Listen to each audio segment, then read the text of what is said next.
1, 2, 3, mari mengudara bersama TBM Lentera Pustaka di acara Oli Obrolan Literasi bersama narasumber kita Bapak Syarifuddin Yunus selaku pendiri dan kepala program TBM Lentera Pustaka. Assalamualaikum Pak. Waalaikumsalam warahmatullahi wabarakatuh. Oke, Pak. Oli kali ini mau ngomongin gosip nih Pak. Gosip nih. Iya, Pak. Lagi banyak nih gosip. Sekarang kan nih Pak banyak nih Pak berita yang belum tentu benar. Ya. Tapi itu udah diomongin sama orang banyak tuh Pak. Itu ada nggak sih Pak batas di mana kita termasuk dalam kita sedang bergosip atau tidaknya Pak? Oke. Saya pertama untuk pembelajaran literasi bagi siapapun yang gemar bergosip, tolong hati-hati. Itu satu. Yang kedua, kalau pertanyaannya adalah bagaimana kita batasan dalam bergosip, ya. Pertama sekali orientasi yang harus dipegang itu dua. Satu, terbukti secara fakta. Fakta itu pun nggak bisa 30%. Harus di atas 50%. Itu ketika fakta membuktikan di atas 50%, kita layak untuk bergosip. Kalau tidak, nggak ada, itu omong kosong. Oke. Yang kedua, fakta itu juga harus dibuktikan dengan data.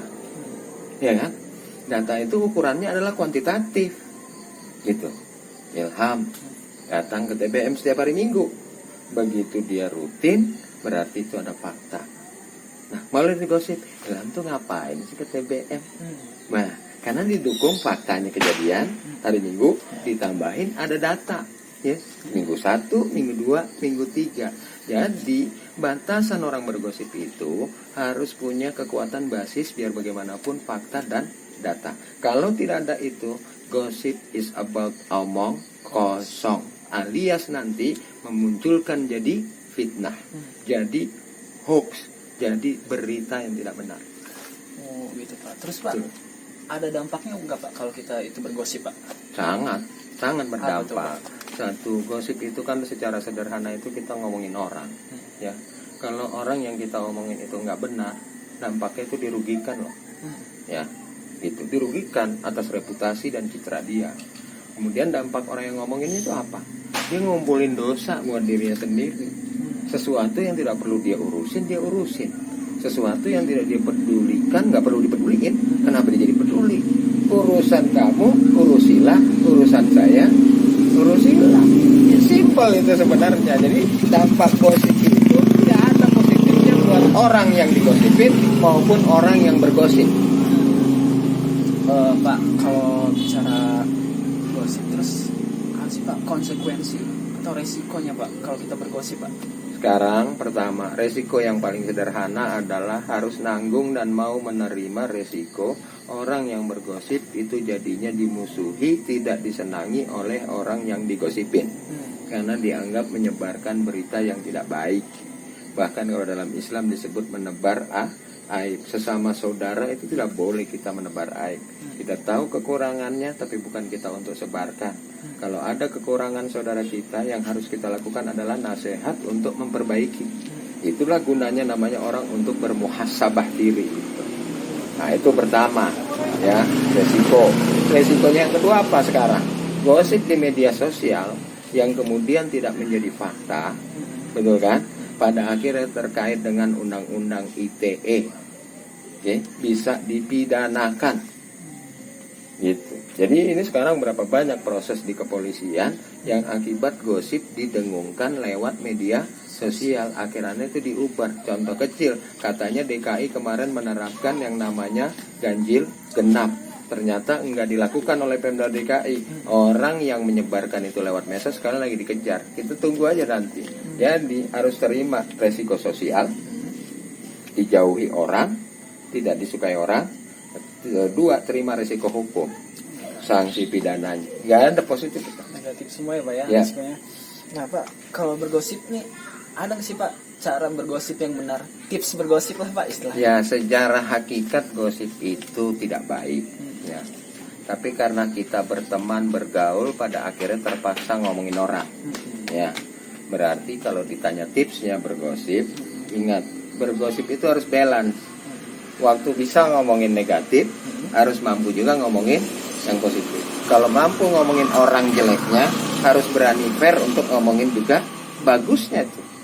Nah, gitu. Tapi karena ini kita sifatnya bergosip, taruhlah yang jeleknya 3, tapi positifnya 2. Ya kan gitu. Tetap kalah baiknya itu dibandingkan negatifnya. Tapi itu menjaga koridor kita supaya tetap objektif. Memang hakikat gosip itu nggak ada yang objektif, subjektif gitu ya. Tapi cara bergosipnya itu tetap objektif. Oleh karena itu, kalau saya bergosip ngomongin seseorang, Ilham harus ingetin, Pak, apakah memang begitu? Bukankah orang itu ada juga sisi positifnya? Nah, itu artinya saya diingetin tuh untuk tidak melanjutkan gosip. Itu aja batasannya tuh. Pak, kalau bicara apa ya? Manfaatnya tuh Pak, gosip tuh ada manfaatnya nggak sih Pak? Buat Ya, dari berbagai perspektif semua yang dibangun dari gosip, kalau tatanan peradaban masyarakat akhirnya jadi rusak. Ya kan? Masyarakat itu bisa baik karena kebaikan yang kita bangun, perilaku bagus yang kita bangun. Tidak ada persoalan yang selesai karena gosip, itu gak ada. Ya. Persoalan itu akan selesai kalau kita memikirkannya lalu mengeksekusikan solusinya. Ya kan? Anak putus sekolah nih di sini, itu caranya adalah kita pikirkan kenapa sebab putus sekolah. Ternyata kemiskinan. Oke, cara kemiskinan itu saya hadapi supaya tidak putus sekolah dengan bikin taman bacaan. Setelah taman bacaan nanti mereka sudah punya wawasan pengetahuan bagus, pengen tetap sekolah. Tiba-tiba orang tua nggak punya biaya. TBM Lentera Pustaka siap bikinin yang namanya program beasiswa. Jadi saya mau bilang manfaat itu di dalam bergosip pada hakikatnya itu lemah. Ya, lebih baik kita fokus kepada solusi, karena tidak ada satu persoalan pun di dunia ini yang selesai karena gosip. Dia akan selesai karena dieksekusi atau diikhtiarkan dilakukan. Berarti nggak bisa selesai ya Pak Nggak kalau akan diomongin doang tuh. Nggak akan bisa. Nah Pak, kalau TBM Lentera Pustaka Pak, cara menyikapi gosipnya tuh gimana Pak? Ya, satu, orang yang membaca tidak punya waktu untuk ngobrol. Artinya dia lebih banyak menyerap buku bacaan daripada menggunakan mulut untuk ngomongin orang. Jadi caranya TBM Lentera Pustaka adalah membangun tradisi baca. Itu artinya mengurangi kebiasaan ngomong. Jadi baca lebih banyak dari ngomong. Itu orang berarti sudah pasti gosipnya sedikit, bacanya banyak. Nah, itulah yang dilakukan oleh TBM Lentera Pustaka untuk membangun namanya budaya literasi. Masyarakat yang sadar terhadap tradisi baca, lalu mau mengurangi yang namanya ngobrol, perbuatan sia-sia yang tidak ada gunanya sama sekali.